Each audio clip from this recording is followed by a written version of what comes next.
태국 어느 시골 한 마을에 부족이 살고 있었습니다. 이 부족은 귀신을 숭배하고 있었고, 그리고 이 부족의 족장은 무당의 역할까지 감당하고 있었다고 합니다. 그런데 어느 날 이 족장의 집안에 며느리가 시집을 왔는데, 이 며느리가 예수님을 믿는 사람이었어요.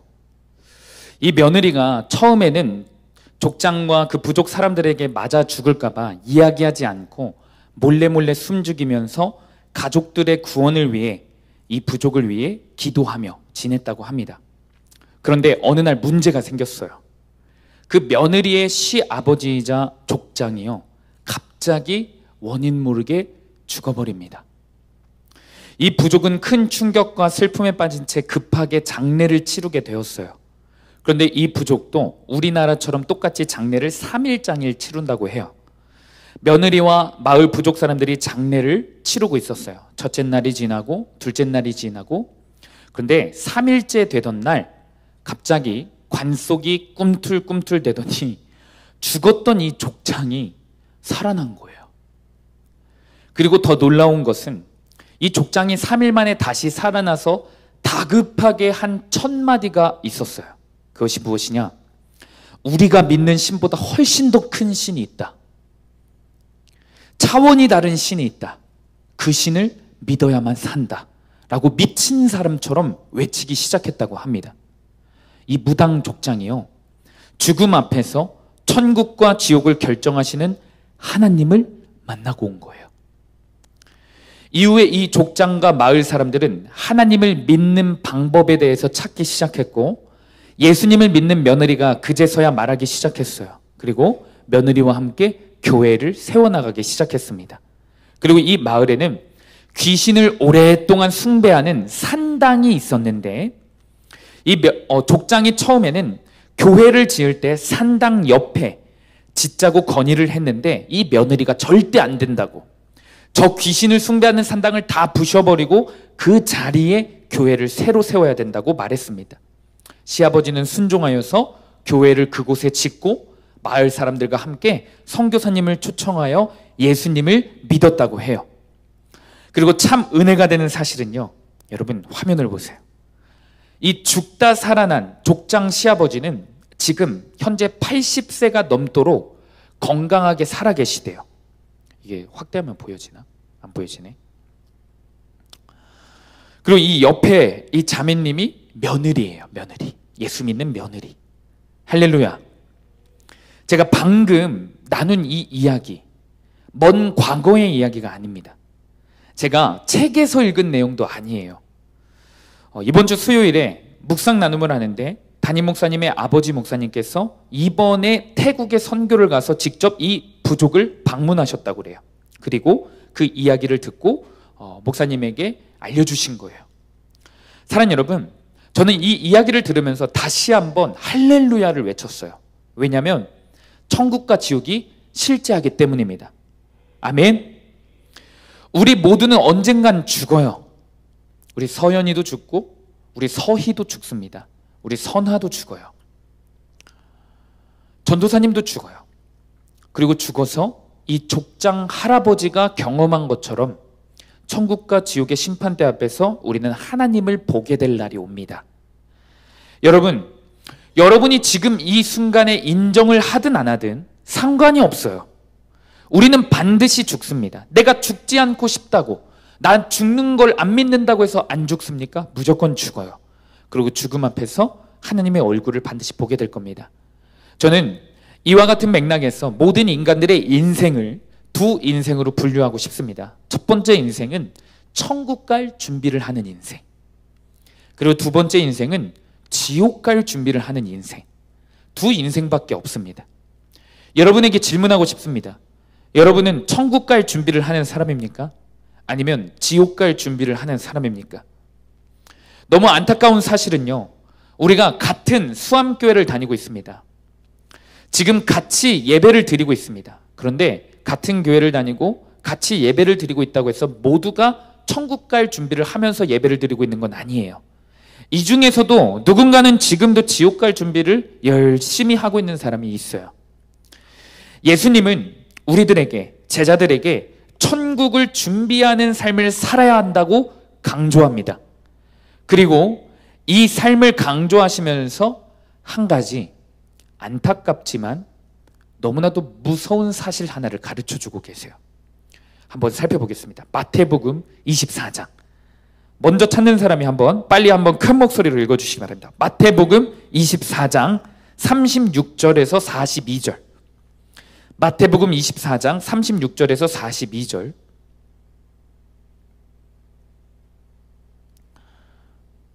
자, 읽어주세요. 마태복음 24장 36절에서 42절.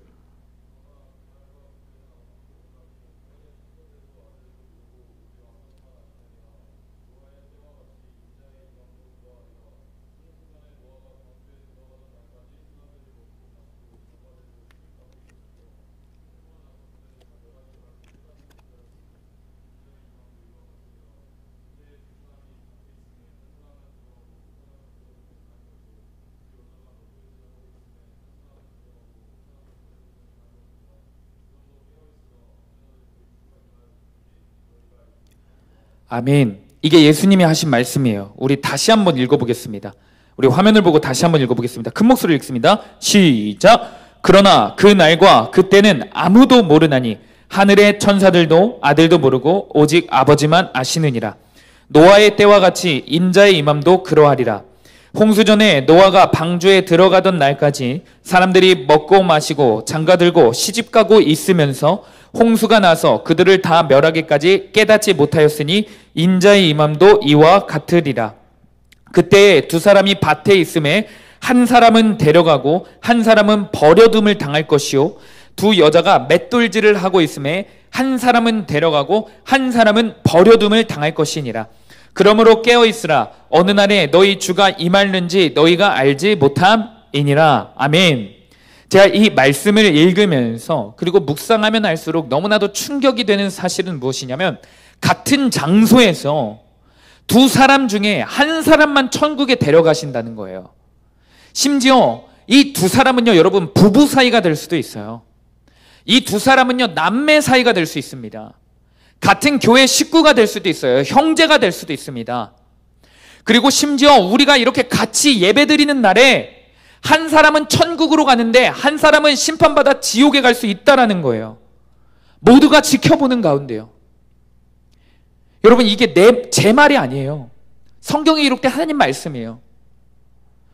그러니 우리 수암교회 한 사람도 빠짐없이 이 예배 자리에 아무 생각 없이 앉아있으면 안 된다라는 거예요. 사랑하는 여러분, 요즘은 눈 뜨면 코 베인다, 이 말이요, 여러분 정말로 눈 뜨면 지옥 가는 세상이에요. 얼마나 악한지 모릅니다. 얼마나 사단의 세력이 강한지 몰라요. 그래서 우리가 정신 차리고 예배를 드려야 합니다. 누군가는 이렇게 생각할 수 있어요. 이 마태복음 말씀을 보고요, 너무 잔인하네요.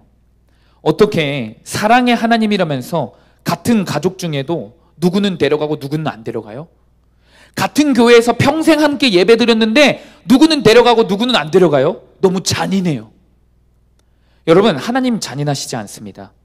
하나님은 그러기에, 이게 사실이기 때문에 그러기에 오늘도 한 사람 한 사람 차별 없이 모두에게 매일 기회를 주고 계세요. 아멘. 그 기회를 일평생 발로 걷어찬 사람이 지옥 가는 거예요.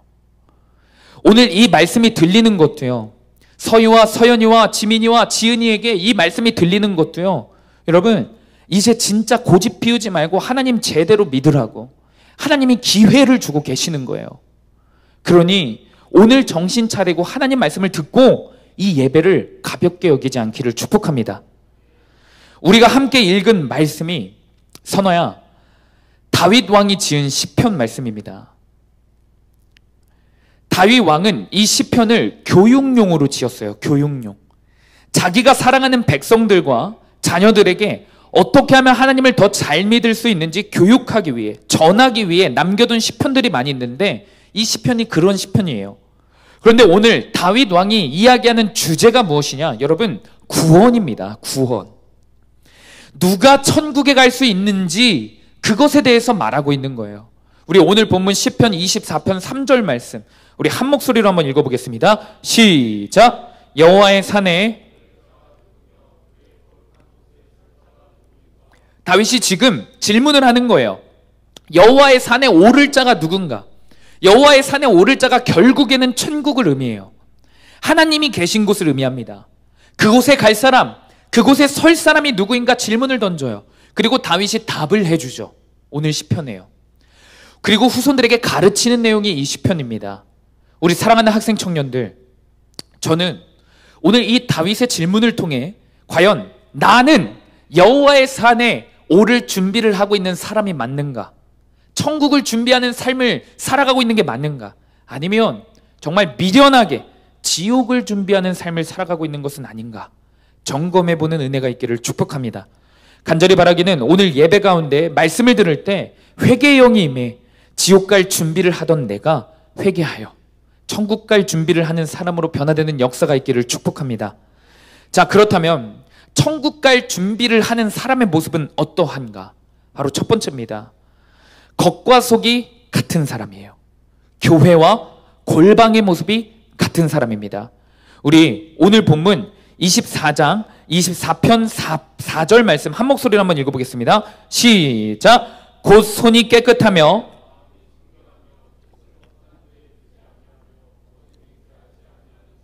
아멘.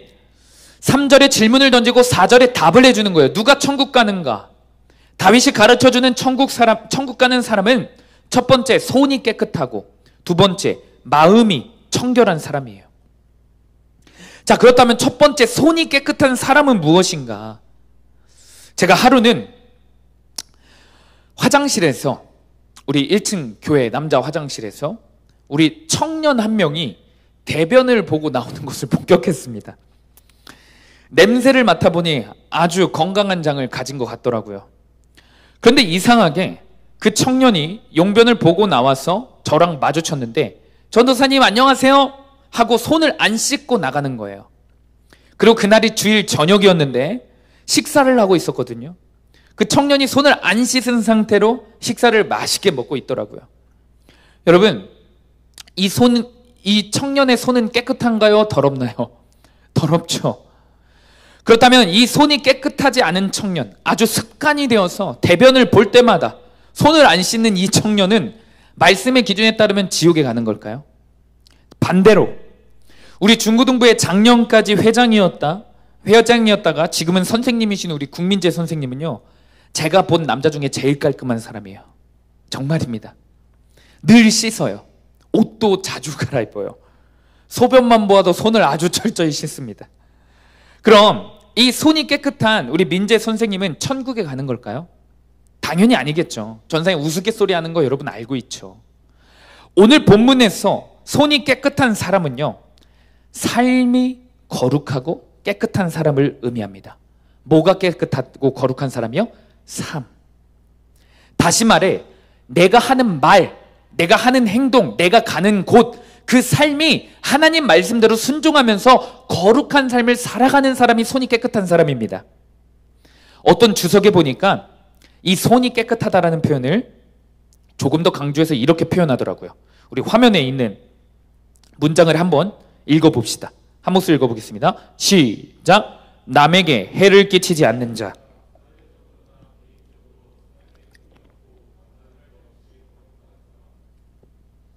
조금 더 강조해서 이런 표현을 하는 거예요. 자, 남에게 해를 끼치지 않는 자, 사회적으로 개인적으로 삶에 흠이 없고 나무랄 데 없이 거룩한 사람, 이것이 손이 깨끗한 사람이에요. 그렇다면 두 번째는 뭐였죠? 손이 깨끗한 사람 다음에 마음이 청결한 사람. 자, 마음이 청결한 사람은 무엇이냐?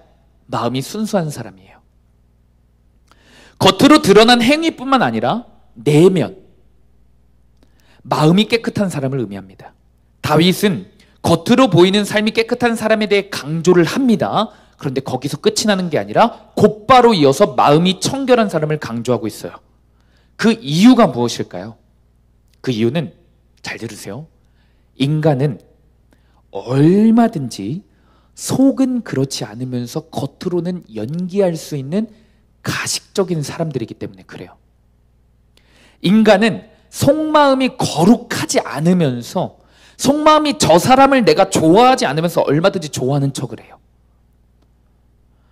인간은 얼마든지 사람들 시선을 의식하면서 깨끗한 척 할 수 있는 가식적인 사람들이에요. 그러기에 다윗은 천국에 가는 사람은 겉모습만 거룩해서는 안 된다. 속이 거룩해야 된다. 마음이 거룩한 사람이 되어야 한다는 것을 강조하는 겁니다. 다윗은 이스라엘 왕으로 하나님께 선택받습니다. 왕이 되어서 사람들을 적게 만났을까요? 많이 만났을까요? 많이 만났습니다. 당시 왕이 했던 주요 업무 중 하나가 무엇이냐면 백성들 사이에 문제가 일어나잖아요. 그러면 그것을 중재해요. 왕이 중재하고 재판까지 해줍니다. 그러니 다윗이 얼마나 많은 사람들을 만나봤을까요? 많은 백성들을 만나고 또 많은 신하들을 만나봤을까요? 다윗이 만나는 수많은 사람들은요, 여러분, 다 하나님을 믿는 사람들입니다. 하나님의 말씀도 많이 아는 사람들이었고 심지어 예배를 열심히 드렸던 신앙인들을 많이 만났어요. 우리 교회에 모태신앙인이 참 많죠. 128년 된 교회다 보니까 4대째, 3대째 신앙인들이 대부분이에요.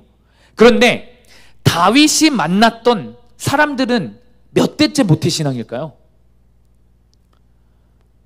다윗이 만났던 사람들은요, 여러분, 대충 세봐도요 30대예요. 30대 모태신앙인들이에요. 30대. 우리가 이스라엘 백성들을 만만히 볼 때가 있거든요. 그런데 사실 이스라엘 백성들은 짬에서 나오는 바이브가 있어요. 우리들보다 100배는 더 열심으로 예배드렸고요, 우리보다 훨씬 더 기도 많이 했던 사람들이에요. 우리가 무시할 수 없는 사람들입니다. 그런데 다윗은 자기 자신을 포함해서 이런 겉모습, 예배에 열심히 있고 말씀을 많이 읽고 늘 교회 안에 있고, 우리 청년들과 학생들 늘 교회 안에 있죠. 늘 교회 안에 있고 헌금도 열심히 내고 봉사 많이 하고, 겉으로는 그렇지만 속은 음란하고 교만하고 미움과 시기가 가득하고 마음속은 온갖 세상밖에 없는 사람들이 많다라는 것을 안 거예요. 그리고 인간들은 지금까지 다윗들 포함해서 서로 겉모습을 속여왔고 속았지만 하나님은 속지 않으신다라는 겁니다. 아멘. 그래서 결국엔 누가 천국 가냐? 겉과 속이 동일하게 거룩한 사람, 그 사람이 천국 간다라는 것을 오늘 본문을 통해 강조하고 있는 겁니다.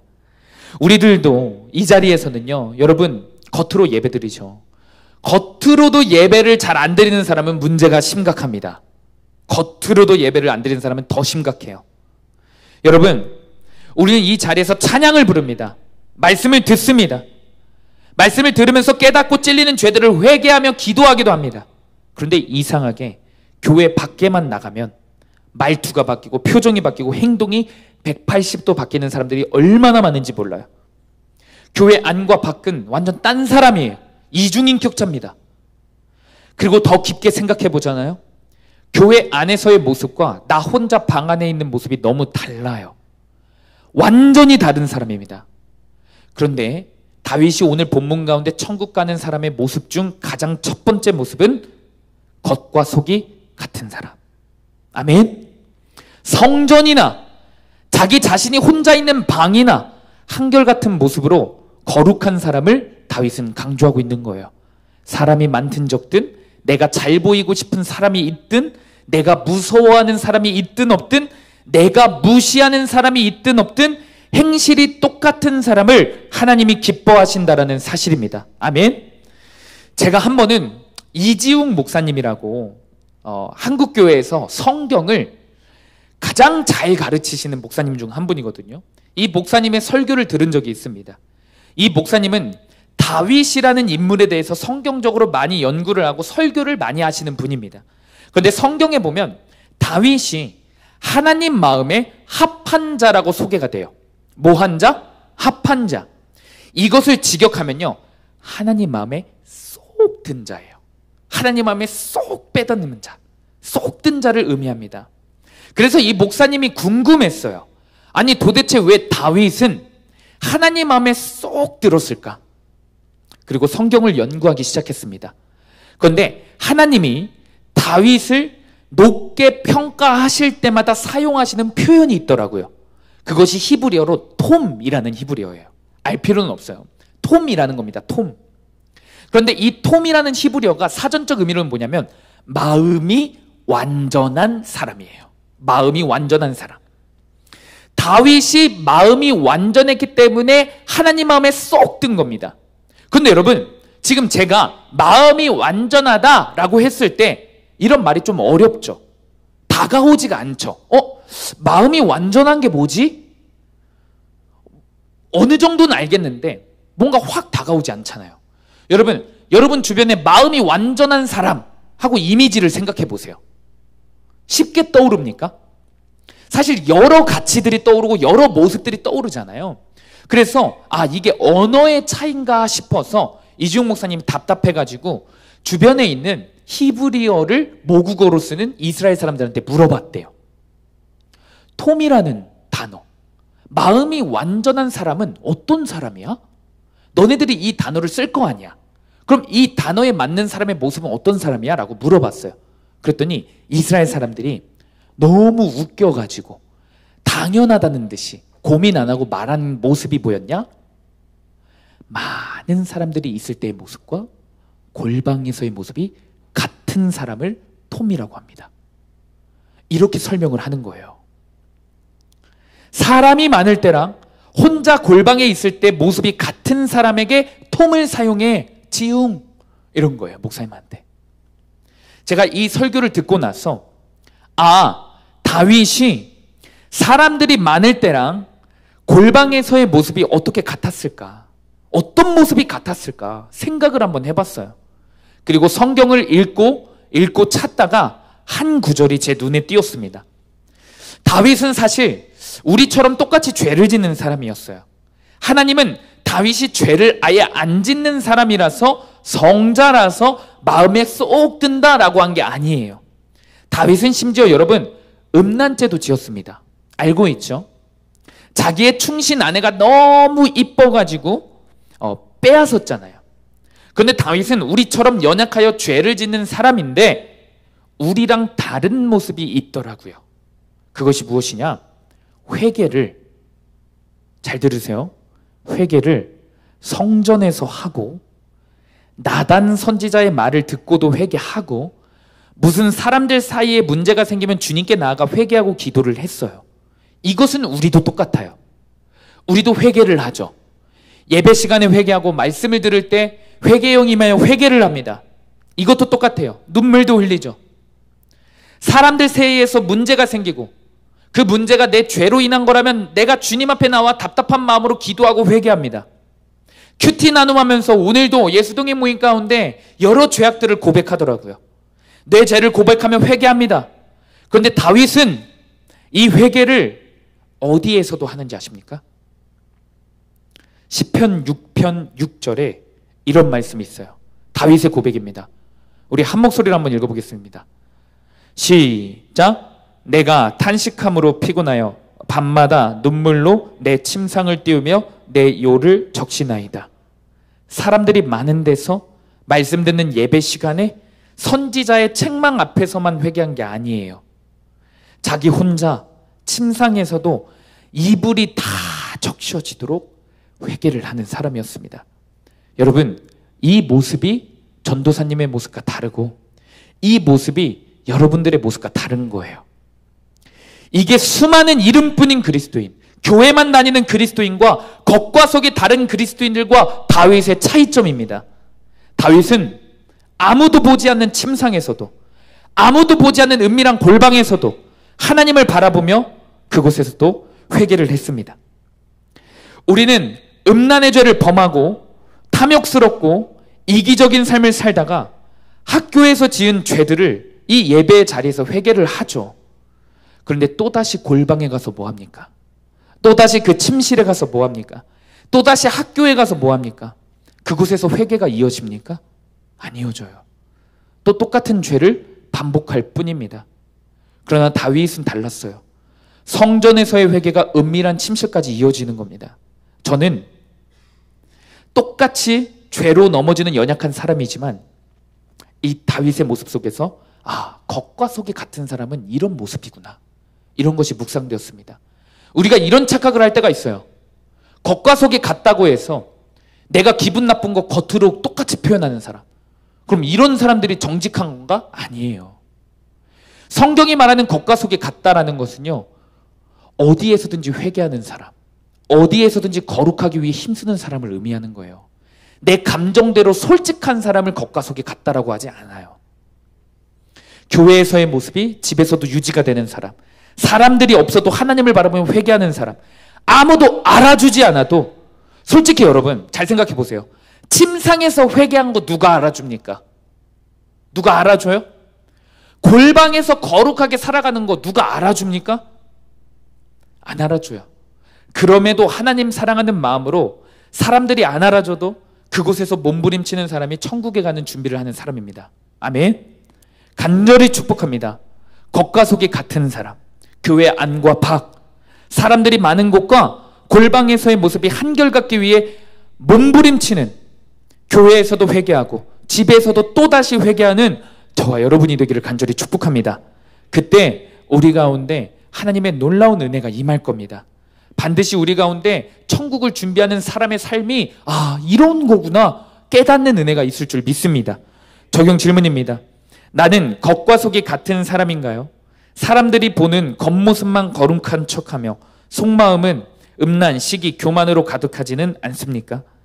예배 시간에 했던 그 회개가 죄의 현장인 골방에서도 계속 이어지고 있나요? 함께 말씀 듣고 나누시기 바랍니다. 두 번째 메시지입니다. 말씀 앞에 내 마음 문을 열기만 하면 됩니다. 저는 성경을 묵상할 때마다, 이 설교를 준비할 때마다 전도사님이 느끼는 게 있어요. 뭐냐면 하나님은 참 친절하세요. 어떤 의미냐? 오늘 말씀에 천국에 갈 수 있는 사람이 누구인가 딱 질문을 던지죠. 그리고 답을 줬어요. 겉과 속이 같은 사람, 교회와 골방의 모습이 똑같은 사람. 그런데 이게 천국 가는 사람이 기준이자 답인데, 이 말씀을 들으면 솔직히 우리 심정에 어떤 생각이 들죠? 나는 아니다. 나는 겉과 속이 너무 다른데. 그래서 어떤 학생들은 일부러 안 들어요. 어차피 그렇게 못 살 텐데. 포기해버립니다. 이러면서 말도 안 되게 그냥 자기 자신의 구원에 대해서, 저 천국에 대해서 미련하게 포기를 해요. 그리고 지옥을 다시 준비해요. 그런데 여러분, 한국말은 끝까지 들어야 합니다. 그렇죠? 설교는 끝까지 들어야 돼요. 성경은 끝까지 봐야 되는 거예요. 하나님은 기준에 부합하지 않는 사람들에게 절망감을 심어주고 있지 않아요. 오늘 본문에서 너 겉과 속 다르지? 너 교회에서만 회개하는 척하고 전도사님과 선생님 앞에서만 그렇게 거룩한 척하고 침실에서는 또 그 짓거리 하고 있지? 너 교회 친구들이랑 있을 때, 세상 친구들이랑 있을 때 모습 다르잖아. 너 천국 절대 못 가. 이런 절망감을 심어주고 있지 않아요. 오히려 그런 우리들을 향해 하나님은 기회를 주고 있습니다. 겉과 속이 같을 수 있는 기회. 어떻게 하면 골방과 교회에서 모습이 똑같이 거룩하여 천국 가는 삶을 사는지, 그 비결에 대해서 오늘 본문의 마지막에 가르쳐주고 있더라고요. 그래서 제가 우리 하나님은 참 친절하시다. 우리 하나님은 역시 사랑의 하나님이시다. 그 비결은 간단합니다. 무엇이냐? 여러분, 마음을 열고 말씀을 다시 찾는 거예요. 아멘? 마음 문을 열고 말씀을 다시 찾는 겁니다. 우리 오늘 본문 6절과 8절, 6절에서 8절까지 말씀 우리 한 목소리로 한번 읽어보겠습니다. 시작! 이는 여호와를 찾는 족속이요, 문들아 너희 머리를 들지어다. 영원한 문들아 들릴지어다. 영광의 왕이 들어가시리로다. 영광의 왕이 누구시냐? 강하고 능한 여호와시오, 전쟁에 능한 여호와시로다. 아멘. 오늘 본문의 배경은 하나님의 말씀이 기록된 이 법궤가 세상을 상징하는 블레셋이라는 나라에 빼앗겼습니다. 빼앗겼어요. 이스라엘은 하나님의 말씀을 빼앗긴 겁니다. 어디에 빼앗겼습니까? 세상에. 블레셋에 빼앗겼어요. 그런데 학자들의 견해에 따르면 100년 동안 뺏깁니다. 100년. 참 오랜 기간 뺏겼죠. 그런데 그 100년 동안 빼앗겼던 100개가 돌아오기 시작했어요. 기적의 현장입니다. 100년 만에 법궤가 돌아오는 그 현장에서 다윗이 이 시를 지은 거예요. 이해가셨죠? 문들아 머리를 들어라. 영원한 하나님의 말씀 그 법궤가 들어온다 라고 머리를 들으라는 거예요. 백성들에게. 이 장면을 묵상하면서 어떻게 하면 우리는 겉과 속이 같은 사람이 될 수 있을까? 어떻게 하면 우리는 천국 가는 준비를 하는 사람이 될 수 있을까? 세상에 빼앗긴 법궤를 다시 찾아오면 됩니다. 아멘? 세상에 빼앗겼던 하나님의 말씀을 우리가 다시 찾아오기만 하면 돼요. 여러분, 우리의 삶은 어떻습니까? 하나님의 법궤를 이 예배가 끝나자마자 세상에 빼앗겨 버립니다. 입시에 빼앗깁니다. 게으름에 빼앗깁니다. 음란에 빼앗깁니다. 친구들에게 밀려서 말씀이 친구들 때문에 빼앗겨요. 세상 가운데. 우리가 왜 은밀한 골방에서 죄를 짓는지 아십니까? 세상 가운데서 왜 죄와 타협하는지 아십니까? 여러분, 말씀이 없기 때문이에요. 말씀을 다 빼앗겨 버렸기 때문입니다.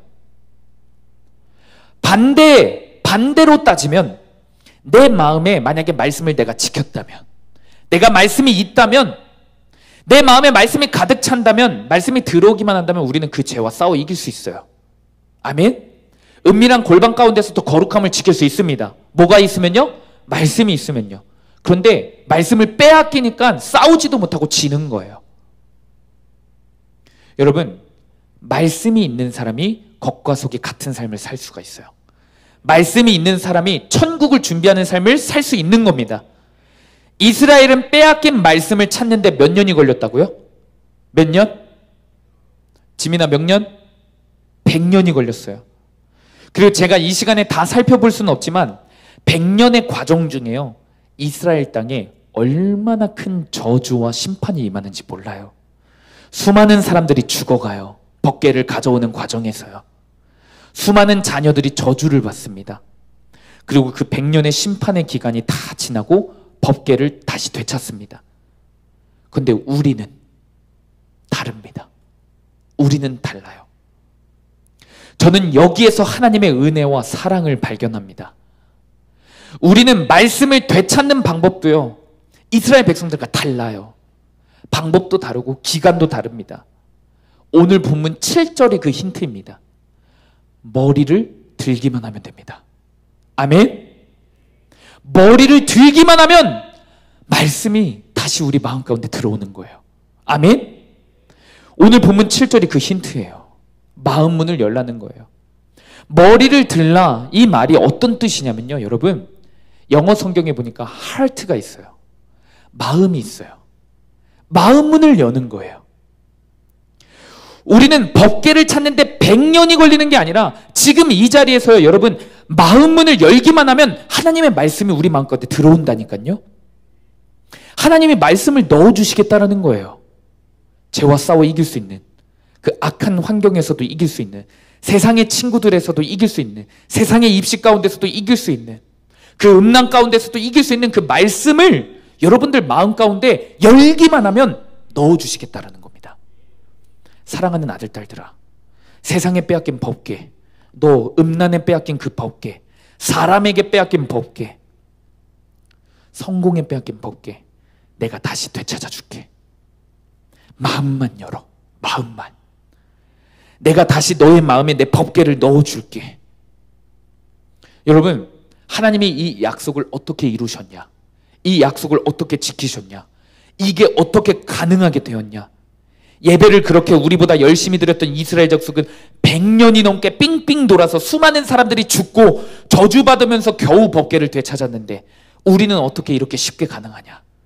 여러분, 우리 예수님께서 나 대신에 대신 죽으셨기 때문에, 우리 예수님께서 나 대신에 죄의 저주를 다 받으셨기 때문에, 그 100년의 저주, 100년이 뭡니까?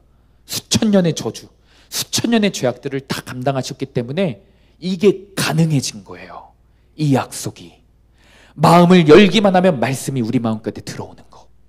이게 가능해진 겁니다. 갈라디아서 3장 13절에 이런 말씀이 있습니다. 우리 한 목소리로 고개를 들고 읽겠습니다. 시작. 그리스도께서 우리를 위하여 저주를 받은 바 되사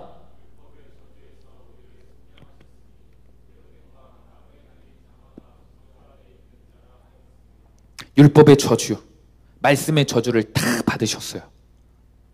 여러분, 우리는 예수님께서 나 대신에 죽으시고 나 대신에 저주 받으시고 나 대신에 십자가에서 이미 죄의 값을 다 지불하셨습니다. 그 지불하신 은혜 때문에 우리는 죄의 값을 치르지 않고 세상에 빼앗긴 법궤를 마음만 열면 다시 되찾을 수 있는 겁니다. 이스라엘은 100년이 넘는 시간 동안 수많은 사람들이 죽어가면서 이 법궤를 찾았다고요. 근데 우리는 십자가의 은혜로 내가 한 주간 어떤 삶을 살아왔든, 내가 10년이 넘게 20년이 넘게 어떤 삶을 살아왔든 지금 이 시간에 내 마음을 열고 하나님의 말씀 앞에 엎드리면, 내 마음을 열기만 하면 내 마음 가운데 다시 그 법궤가 회복된다라는 거예요.